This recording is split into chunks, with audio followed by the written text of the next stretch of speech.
रमाइलो कुरा के देख्यो भन्दाखेरि चाहिँ मलाई चाहिँ हाम्रो यो घर हेर्दाखेरि चाहिँ मलाई ट्याक्क लगाएर हाम्रो पुरानो मामा घरतिर कस्तो याद पुरानो होइन मेमोरी भाइहरू मेमोरी नोस्टाल्जियाहरू याद आयो।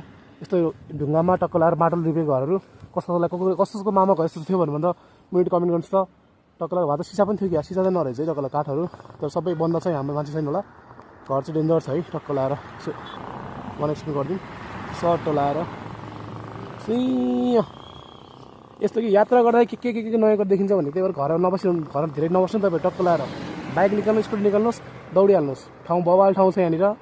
यो घर चाहिँ मलाई कस्तो मामा घरको फिलिङहरू आयो कि पछाडि पनि हेरिदिउँ है कस्तो रहेछ भनेर टक्क लगाएर। पछाडि चाहिँ बवाल बिल्डिङ रहेछ फेरि पछाडि चाहिँ तर घर चाहिँ यस्तो मामा घरको पुरानोहरू याद आयो क्या ढुङ्गामा माटोले लिपेको घरहरू चाहिँ यस्तो नोस्टाल्जियाहरू टक्क झल्किने घरहरू चाहिँ हेर्न मजा आउँछ। तर बस्नु चाहिँ अलिअलि गाह्रै हुन्छ है। तर पहिला चाहिँ बसेको अब चाहिँ बस्ने बानी छैन हाम्रो त्यही कारणले अब चाहिँ बिदा गर्नुपर्छ।